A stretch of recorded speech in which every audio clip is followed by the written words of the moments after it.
Bueno, yo quiero reiterar mis agradecimientos y además destacar la eficiente organización de esta reunión, que realmente después de yo haber asistido a muchas reuniones en nuestra Latinoamérica, creo que esta ha sido una de las que he atendido y que ha tenido la mejor organización y también convocatoria. De manera que me siento agradecido por la invitación y por estas condiciones que le han otorgado a nuestros organizadores.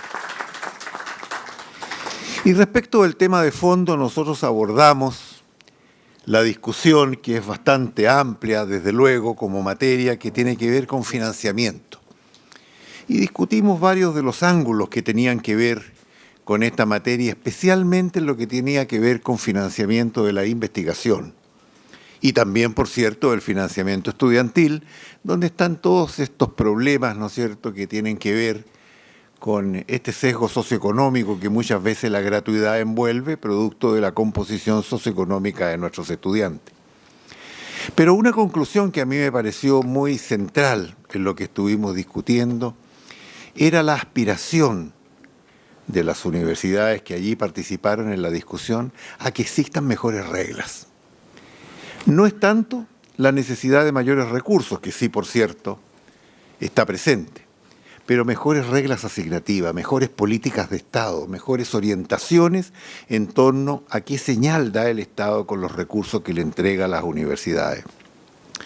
Y por cierto, esto envuelve también mejores reglas en materia de gestión, que se encuentra en el caso de las universidades públicas muy limitada por las reglas públicas estrictamente, especialmente cuando se nos hace competir con las universidades privadas. Y por lo tanto también una recomendación en ese sentido para acrecentar el liderazgo de los rectores. Porque una de las preguntas que abordamos es por qué tenemos ese conservadurismo en la universidad, si es solamente un tema del cambio en la composición de la planta docente, y la respuesta fue no necesariamente es eso. Aquí hay un tema de empoderar efectivamente las reglas para que funcione mejor la gestión, pero también empoderar el liderazgo de los rectores, para que sean efectivamente los conductores, los grandes impulsores, ¿no es cierto?, proactivos del cambio que se necesita. Y finalmente dijimos, bueno, y entonces estamos en condiciones de ser universidades de clase mundial. Claro, si nos mejoran las condiciones, por cierto que nuestras universidades pueden ser de clase mundial, como quiera que definamos universidades de clase mundial, por sus estándares, por sus resultados, por el tipo de currícula, por la forma de organizarse, de tomar decisiones.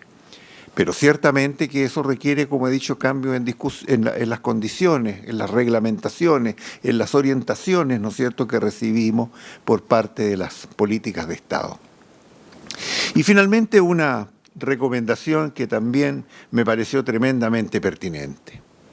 Para que este debate, este rico debate que ha existido ayer y hoy, no sea solamente algo que quede en nuestros oídos y en nuestra memoria, sino algo que llegue también a quienes diseñan la política pública.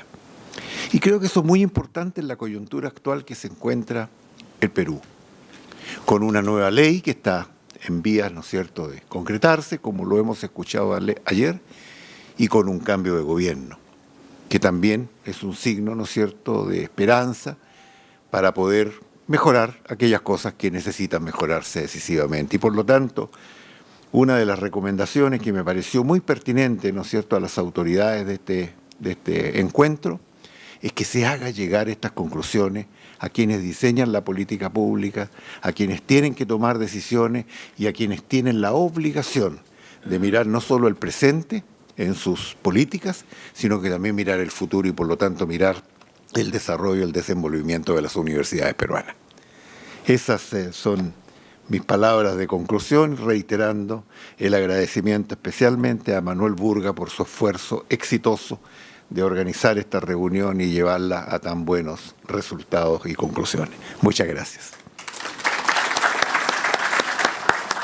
Bueno, igual que mi colega, el doctor Luis Riveros de la Universidad de Chile, yo estoy muy agradecido por la oportunidad de venir a este seminario, de plantear algunas cosas, pero sobre todo de haber escuchado a mis colegas rectores y esta mañana de una manera muy particular a los rectores, vicerrectores, en fin, los participantes en una nutrida mesa que, digamos, para decirlo de alguna manera, revela o reveló para mí, porque escuché muchísimo, la extraordinaria riqueza y heterogeneidad de la Universidad Pública Peruana. Como va a decir una de las conclusiones específicas refiriéndose a las condiciones de las universidades, tuvieron en cuenta allí las realidades, como va a decir eso, de la frontera, me refiero específicamente a la Amazonia peruana, a las universidades en el Amazonas y a la altura sobre el nivel del mar. Entonces tuvimos realmente presencia de universidades que vienen, es decir, esta idea de la región en Perú salió para mí muy claramente. Las diversidades, las diferencias, las condiciones en que trabajan a lo largo y ancho del territorio peruano. Y eso, sin embargo, dentro de un propósito nacional, dentro de un propósito peruano, de un Perú que en este momento pues está en unas condiciones de un cambio político, de un cambio de gobierno, un cambio en el Congreso, en la presidencia de la República y en el Poder Ejecutivo, y un cambio pues de esta ley que es evidentemente una creación muy importante. Yo lo dije de la siguiente manera, al ver, al aprender al final de la reunión, cómo yo siento que el Estado colombiano abandonó el tema de la universidad pública colombiana, lo dejó al abrigo de la Constitución y de las leyes que garantizan la autonomía, garantizan probablemente la autonomía más, me parece a mí, o se ejerce más en el sector privado, que crece extraordinariamente, lo que llamamos ayer el mercado, que en la universidad, a cambio de que la universidad esté tranquila, de que no haya problemas de orden público, de que no haya bochinches, motines, cosas ruidosas, de que todo esté calmado. Bueno, tengan ustedes su autonomía, nosotros pasamos los presupuestos, organícense, y realmente el motor aquí probablemente va a ser el que asigna los recursos por la vía del mercado. Aquí, por el contrario, yo veo que están ustedes en el momento, o eso aprendí de esa sesión, en que el Estado peruano decidió de nuevo tomar el asunto de las universidades estatales en una serie de iniciativas muy complejas que están, digamos, sinceramente a mitad del camino, que requieren todavía desarrollos legales, esfuerzos presupuestales enormes, y ese fue, digamos, como el hilo conductor, igual que en la mesa de mi colega Luis Riveros. El tema que salió allí, ligado a otros naturalmente, fue el tema del financiamiento. Eso fue porque yo naturalmente conduciendo dije, no, pues hablen ustedes cuáles son las preocupaciones fundamentales. No voy a repetir lo que dijo mi colega, porque básicamente eran relacionadas con estos asuntos que ya se plantearon, de las reglas de juego, de inclusive cosas como que tienen eso que llaman los economistas costos de transacción muy altos, como el litigar, defenderse en el Poder Judicial de cosas como lo que yo entendí, la homologación, los derechos, cosas de estas, porque realmente las reglas no son claras, o hay muchas reglas para un mismo fenómeno, y muchas veces los docentes, las instituciones tienen que pedir protección, digamos, legal hacia el Poder Judicial, lo cual uno esperaría que no, que el desarrollo que venga vaya en otra dirección. Y naturalmente la falta de recursos es un lugar común, y siempre los rectores, las instituciones, todo el mundo en la universidad dirá, faltan recursos, y es cierto. Siempre faltarán recursos, naturalmente, siempre, y en todas partes del mundo. Pero por supuesto no se trata de eso. Allí hubo mucha claridad sobre temas de la equidad social, incluida la alimentación de los estudiantes, cosas de esas se llegaron a plantear, la claridad sobre las bonificaciones o los sistemas que premien la alta productividad o la productividad de los docentes, investigadores, frente a las nuevas demandas.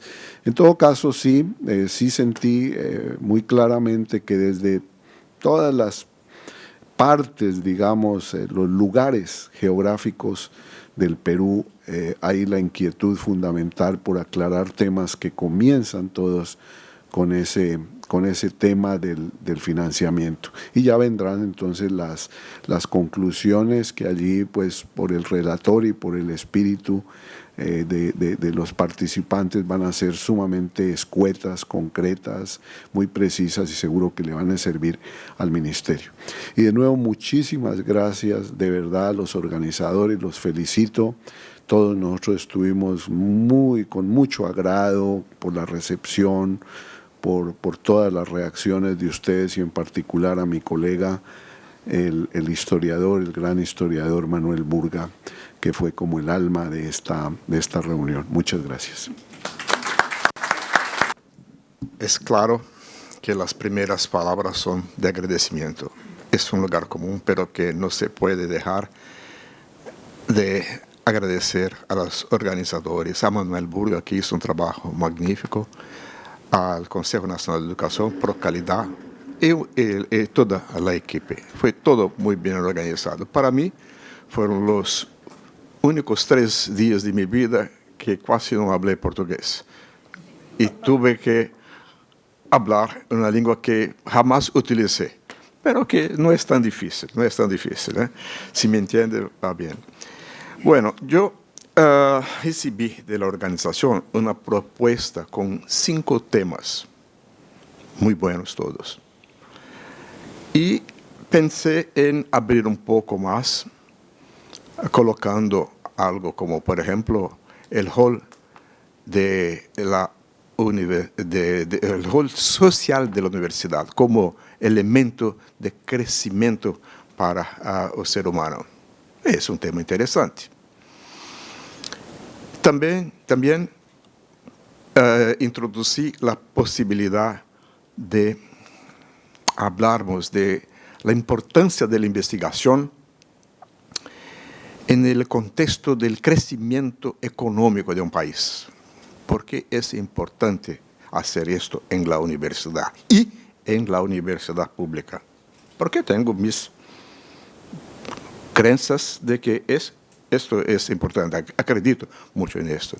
Y para mí, a mi sorpresa, es que nadie quería hablar de estos temas, sino de uno solo, de la internacionalización. Quizás porque yo me coloqué como un como los otros colegas, ex vicerrector de Relaciones Internacionales que me coloqué. Y esto es muy interesante porque yo pude sentir de los rectores y vicerrectores sus dudas en cómo hacer, cómo son los contactos, qué dificultades vamos a tener para incrementarnos aún más lo que ya hacemos. Muchos de ellos hablaron de los problemas de la nueva ley 330-220, que es de cierta forma genérica y no toca muy profundamente en este tema de internacionalización, pero que muchos de los rectores y vicerrectores entienden que es un mecanismo muy interesante para impulsar las actividades de sus universidades, quizás como mecanismos para mejorar la calidad del plantel de docentes, por ejemplo, en términos de obtención de doctorado, que es algo que creo yo que deberá ser una de las metas de este programa de esta nueva reforma universitaria y de las próximas. Claro, esta tiene 5 años y todos los rectores y vicerrectores colocaron sus dudas. Si tengo que hacer eso, ¿cómo hago? ¿Con qué recursos lo hago? Porque no están adscritos. Entonces, fue muy homogénea. Tuvimos 11 rectores y vicerrectores que se manifestaron todos en el tema de la internacionalización y colocaron sus metas. Yo confieso, soy un poco iconoclasta y los propuse que reclamen de los responsables por el funcionamiento de la nueva ley, que tiene que haber mecanismos de evaluación de los resultados, pero que también de continuidad. Esto es una ley que entiendo que por 5 años tiene que mostrar sus resultados, pero que hay que pensar en actividades, esto compartí con los sectores, hay que pensar en actividades para los próximos 5 y otros programas tal vez quinquenales. Yo tuve una excelente impresión de las preocupaciones de los sectores de 3 días, perdónenme decir, porque uno de los sectores me dijo, bueno, yo estoy en el rectorado a 3 días, entonces aún va a ver cómo son difíciles las cosas. Pero que yo tuve la mejor de las impresiones de la vitalidad de este programa que me fue transmitida por los presentes, rectores y vicerrectores de investigación, etc. Y los abrí a la oportunidad de, embora no solamente yo, que soy un ex, pero que los otros colegas son ex también, de servirnos como canales junto a nuestras universidades y nuestros sistemas para hacer verificar las posibilidades de cooperación, en este caso, en la investigación y en la internacionalización. Esto fue a mi impresión, fue muy, muy buena. Y los agradezco nuevamente por tener la oportunidad de aprender mucho con ustedes y con mis colegas ex-rectores en estos 2 días. Muchas gracias.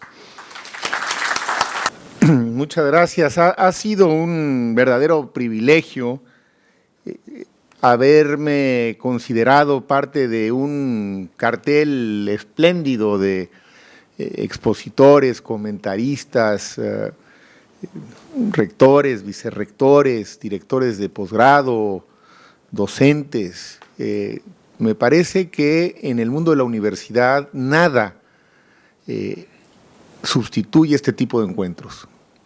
Ojalá lo sigan haciendo. Aquí venimos todos a aprender y algunos nos han dado la oportunidad de hablar un poco más, quizá de lo debido, pero eso no quiere decir que no hayamos escuchado y aprendido de verdad como pocas veces. Enhorabuena, enhorabuena por esta iniciativa. Perú tiene una gran oportunidad. De verdad, visto con la distancia y con el cariño con el que lo he podido percibir en estos últimos 2 días, están ante una oportunidad histórica. Una nueva generación de rectores que entra con una nueva ley y en vísperas de que llegue un nuevo gobierno. Yo no creo que los astros se alineen tan claramente con mucha frecuencia. Mucho me hubiera gustado que en mi país se diera esta alineación de variables. Y lo que percibo es que hay una gran energía que está dispuesta a capitalizar esta circunstancia. Y les deseo de veras el mayor de los éxitos, porque puede ser que estos próximos años sean los años de la inflexión decisiva en el desarrollo del Perú hacia el futuro. Y ojalá no cedan en sus anhelos y no dejen pasar la oportunidad.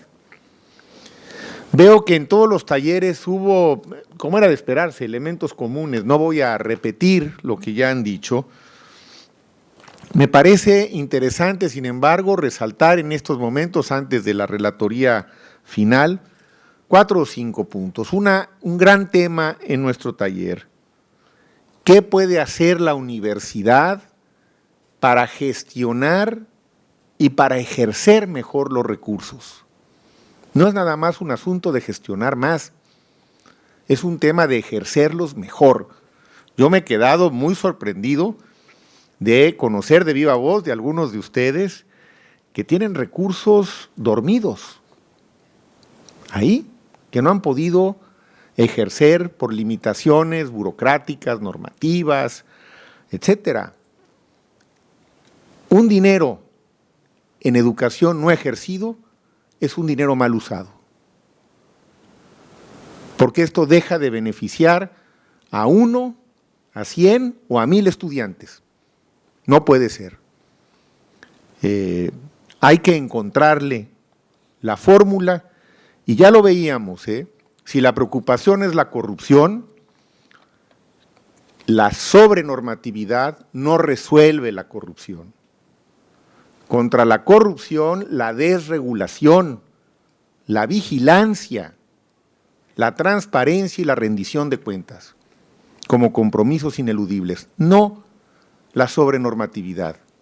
En ningún país la sobrenormatividad ha sido eficiente para combatir la corrupción. La universidad tiene que afrontar sus propios retos, y algunos no son menores. 3 o 4 que surgieron en el taller. Decisiones difíciles que habrá que afrontar con inteligencia, con sensibilidad, con prudencia, pero también con firmeza. ¿Qué hacemos con la masa salarial de nuestros académicos? ¿Nos aferramos a la homologación? ¿Es este el sistema más justo? ¿O nos atrevemos a plantear la diferenciación que permita estimular al que más hace, a la que más consigue, a quien genera una patente, a quien consigue una subvención para una investigación? ¿No merecen ellos una retribución mayor? Son preguntas, hay que afrontarlas. Aquí no tiene nada que ver el Estado, aquí tiene que ver la propia universidad. Afrontemos esas preguntas. Y cual sea nuestra respuesta, si lo hacemos con convicción y con el apoyo de nuestra comunidad, nos vamos para adelante. Evaluación, prerequisito fundamental para la mejoría en la calidad. ¿Qué nos conviene más? ¿Seguir con las evaluaciones internas o nos atrevemos a irnos a las evaluaciones externas? La evaluación tiene 2 propósitos, no más. 1, identificar en qué estamos haciendo las cosas mal para hacerlas mejor. Y 2, darnos credibilidad hacia afuera. No basta con decir que estamos haciendo las cosas bien, hay que probarlo y hay que convencer. Y la evaluación externa es mucho mejor para ambos propósitos que la evaluación interna, además de que tiene otras bondades. Hay que saber establecer prioridades y afrontar los costos. Los recursos con los que disponemos no alcanzan. Hay que establecer prioridades. Primero, los recursos humanos y luego la infraestructura. No al revés. De nada nos sirve construir infraestructura que no funcione, laboratorios en donde no están los técnicos, en donde no están los investigadores capacitados. Primero el recurso humano y luego la infraestructura. Estas son algunas de las preguntas que surgieron en el taller y que muchas de ellas, y yo agradezco, las respuestas las dieron los mismos participantes. Hubo algunos temas en los que parecía haber un consenso. Yo deseo que, como corolario de este encuentro, puedan ustedes formular, no muchas, pero sí quizá media docena de propuestas bien estructuradas, que se conviertan en políticas públicas, que surjan de un consenso entre los rectores y las rectoras, junto con los organismos que han convocado a esta reunión. Y desde luego, por supuesto, me sumo a los agradecimientos a los organizadores y en especial a Manuel Burga, quien, como les decía ayer, conozco de tiempo atrás.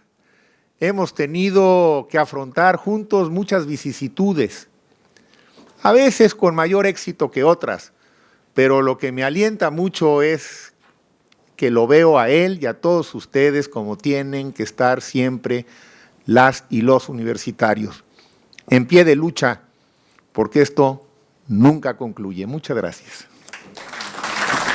Para concluir nuestra plenaria, invitamos al doctor Zenón de Paz, quien está llevando la relatoría de todo este evento, para que nos dé sus conclusiones finales.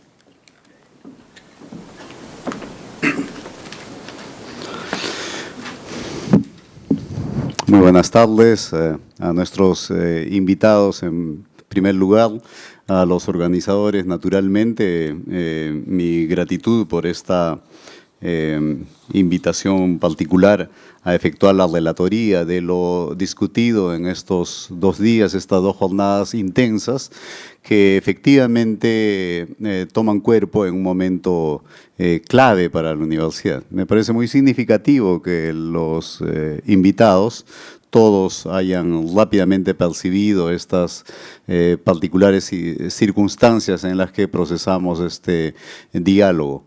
Efectivamente se nota en el ambiente como una sensación de estar procesando un periodo y estar haciendo un balance de ello, por tanto, y manifestar la voluntad firme de los participantes, yo mismo lo he escuchado en los talleres, en la plenaria, de abrir un nuevo momento para la universidad en el Perú.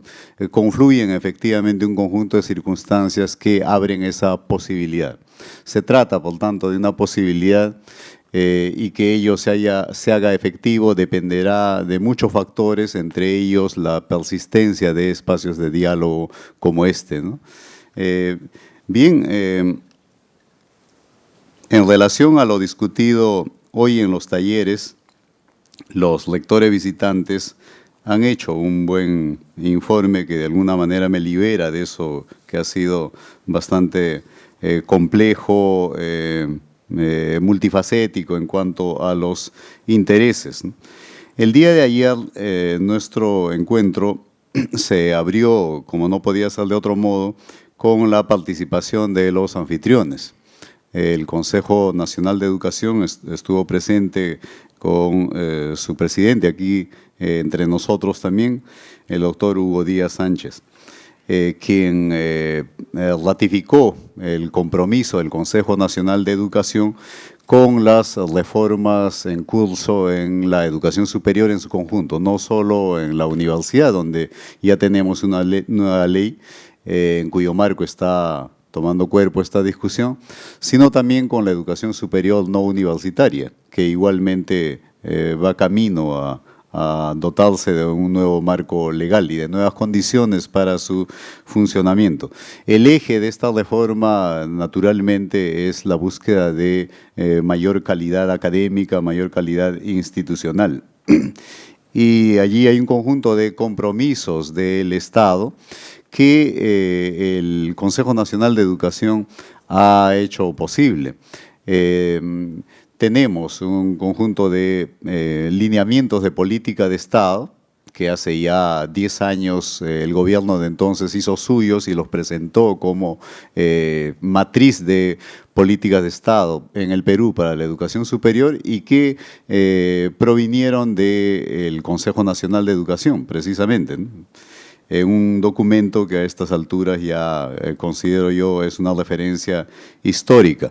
Desde entonces el Consejo Nacional de Educación ha persistido en su compromiso con la educación superior, con la educación universitaria particularmente, y hemos escuchado del propio presidente los diversos ámbitos de acompañamiento a este proceso en el que el Consejo está comprometido.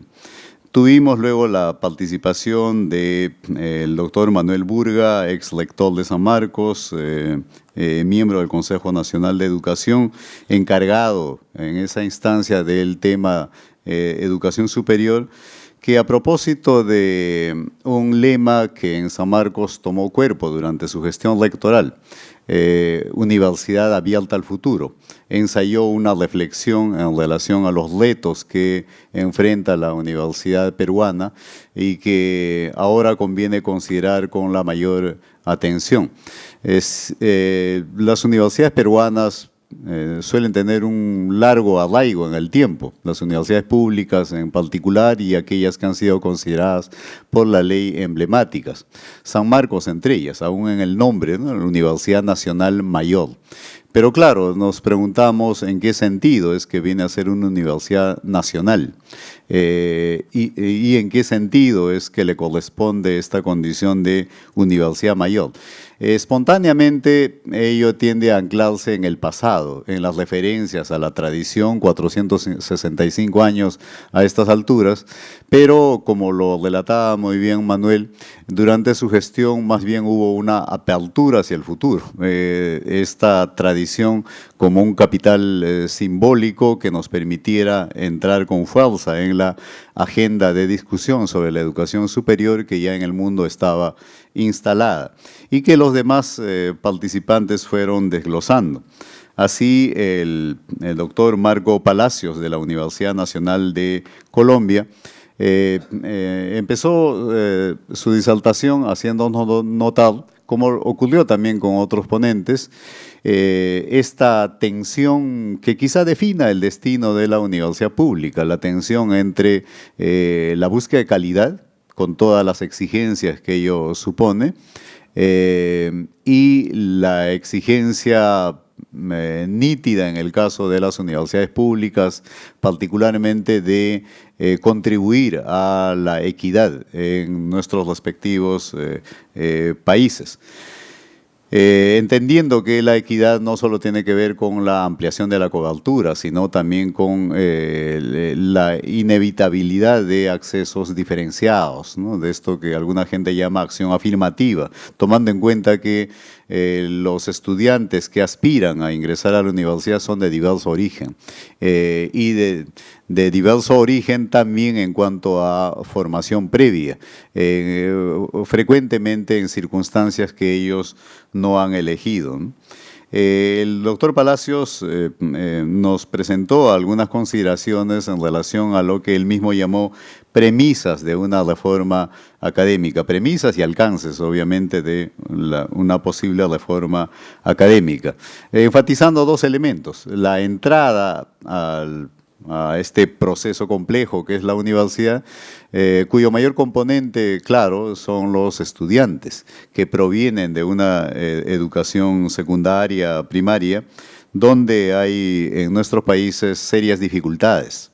Los indicadores internacionales lo dejan notar suficientemente.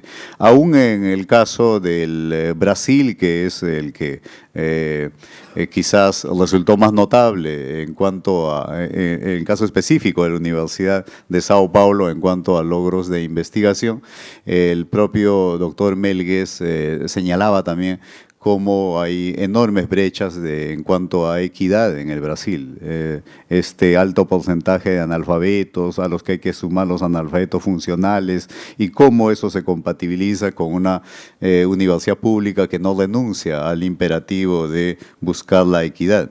Y en cuanto a la salida, nos decía el doctor Palacios, también hay problemas que se pueden rápidamente notar por los índices de desempleo, las remuneraciones a las que acceden quienes egresan de nuestras universidades, las universidades públicas, elementos que otra vez tienden a incrementar la inequidad.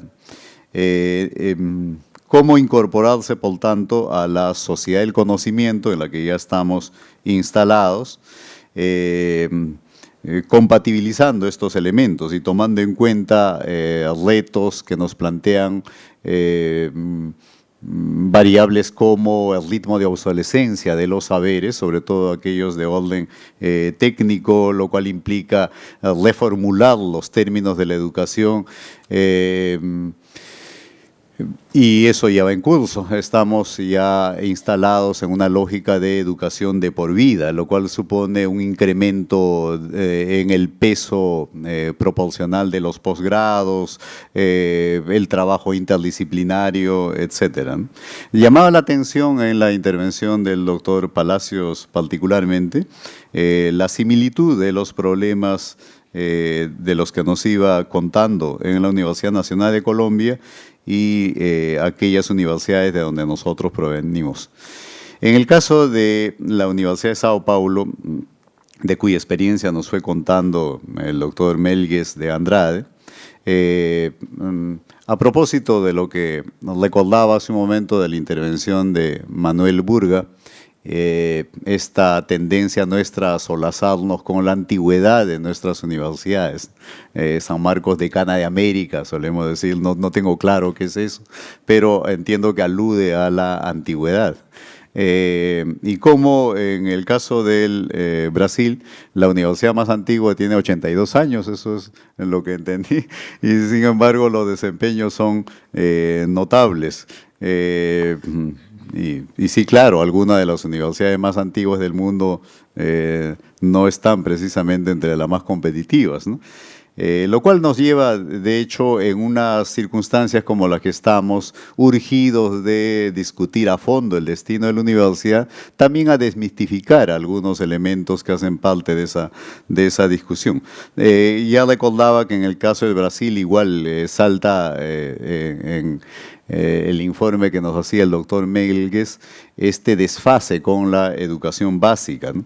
Pero sí veíamos todos, asumo, con sumo interés y sana envidia, la posición peculiar de la Universidad de Sao Paulo en cuanto a financiamiento, en cuanto a autonomía, lo cual ha permitido a la Universidad de Sao Paulo y a la Universidad Brasileña en general interesantes desempeños en cuanto a posgrado y a investigación, ¿no?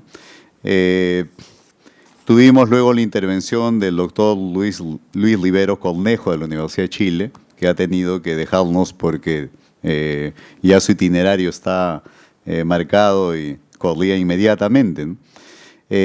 Abordó el tema de esta otra tensión entre la idea tradicional de la universidad como conciencia crítica y una realidad que presiona en dirección de una universidad de mercado o una universidad que cede a elementos de mercantilización y de rendimiento, de evaluación de la calidad estrictamente en términos de rendimiento, lo cual es de hecho de cuidado, porque implicaría, tomándolo en cuenta con cuidado, decía, que aquello que no rinde no cuenta, como que no existiera, y eso, notarán ustedes, tiene ribetes terribles. Y bueno, de esta presión destacaba el doctor Riveros la tendencia a propiciar el autofinanciamiento, cosa que en la Universidad Peruana experimentamos severamente.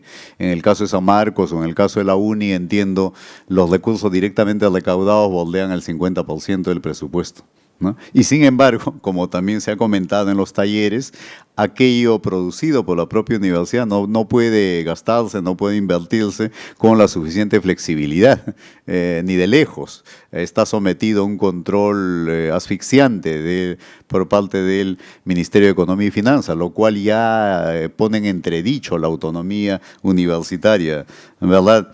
El doctor Riveros ensayó una interesante reflexión a la que todos hemos asistido en relación a las condiciones que sustentan el ideal de universidad como conciencia crítica, ¿no? La libertad de cátedra, la autonomía de pensamiento y de gestión, la diversidad disciplinar y el necesario diálogo interdisciplinario, claro, el financiamiento del Estado tratándose de universidades públicas, mecanismos de diálogo con la sociedad y nos confrontaba con otras presiones que provienen del mundo en el que nos hallamos insertos, ¿no? Este énfasis o esta presión más bien en dirección de que la universidad pública se haga cargo fundamentalmente de la profesionalización y que la investigación pase a las empresas o en todo caso a institutos por fuera de la universidad, cosa que en el Perú también experimentamos, ¿no?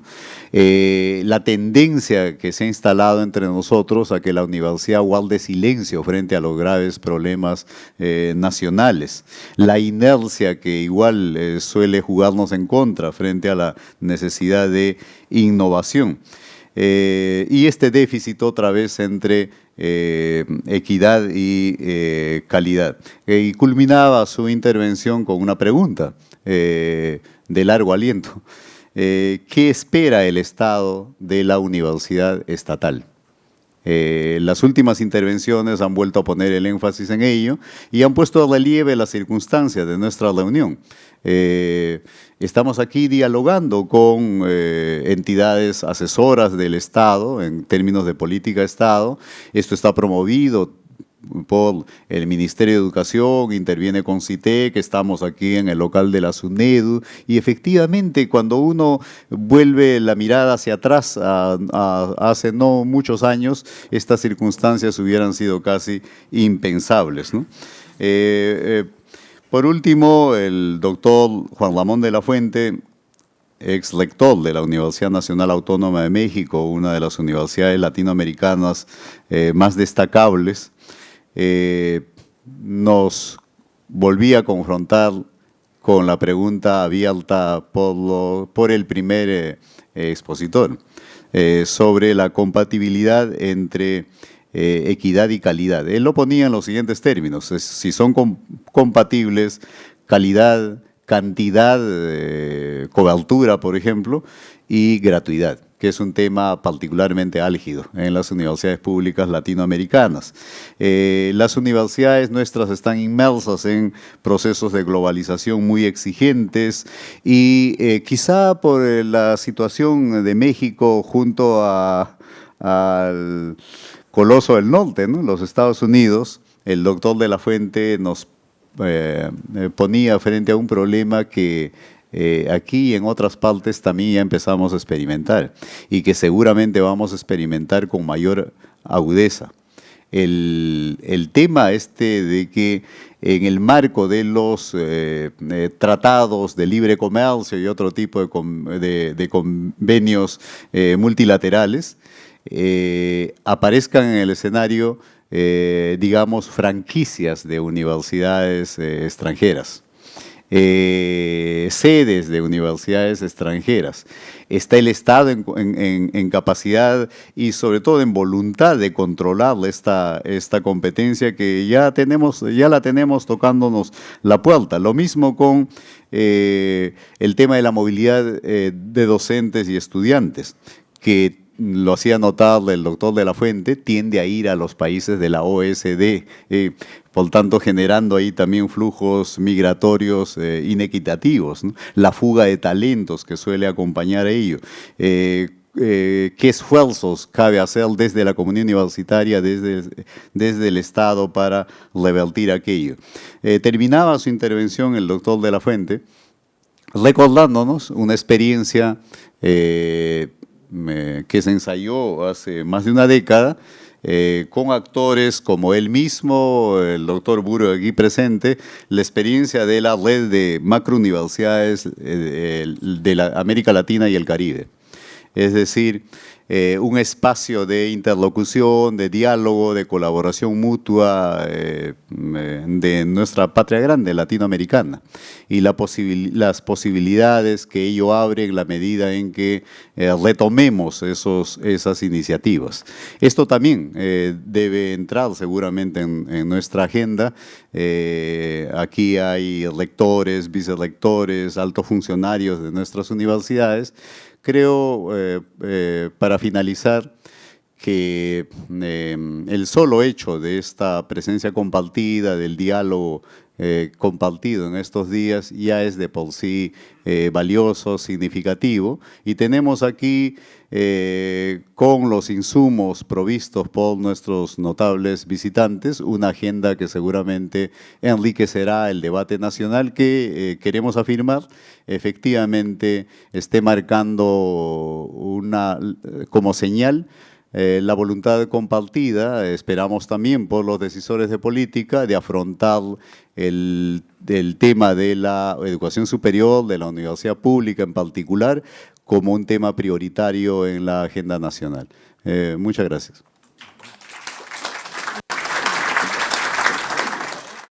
Bueno, ante todo quisiera en primer lugar agradecer a los expositores, a todos aquellos quienes han colaborado en que este evento sea realmente exitoso. Creo que es uno de los mejores eventos que hemos organizado en el Consejo Nacional de Educación, sobre todo, como lo dije ayer, tratando así un tema tan importante, tan clave para el país como es el desarrollo de la universidad, ¿no? Lo que nos queda son tareas bastante grandes, porque las sugerencias que han surgido tanto ayer como hoy día dan para un plan de trabajo bastante grande que el Consejo pues tratará de asumir en la parte que le corresponde. Y de hecho, estoy seguro que Manuel y la Comisión de Educación Superior del Consejo estará de acuerdo conmigo, pues tendremos que ir planificando otros eventos similares para que este diálogo que hemos empezado con las universidades ya en una mirada de futuro, de implementación de la ley universitaria y de aprovechar todas las oportunidades que se vienen, pues continúe y que podamos sacar el máximo provecho de ello, ¿no? Las tareas son muy grandes porque no solamente es cuestión, como bien se ha dicho, de reclamar al gobierno más fondos, sino que hay que poner mucho también de parte nuestra, ¿no? Hay que demostrar con resultados, hay que demostrar con eficiencia, hay que demostrar con voluntad de cambio de que las cosas pues van a mejorar y que la contribución de la universidad al desarrollo nacional pues puede ser una realidad muy palpable y demostrable, ¿no? En ese sentido, pues esta ocasión no es simplemente para despedirnos, darnos un adiós, sino solamente un hasta pronto. Agradecer a la SUNEDU por el local que nos cedió para hacer estas reuniones, a todos quienes han participado en la organización de este evento, a Procalidad, el Ministerio de Educación, la Fundación Telefónica, ¿no? Y pues un hasta pronto y sin más pues declaro clausurado el evento, ¿no? Creo que han sido 2 días de bastante trabajo y de eso nos felicitamos mucho. Así que un aplauso para todos nosotros.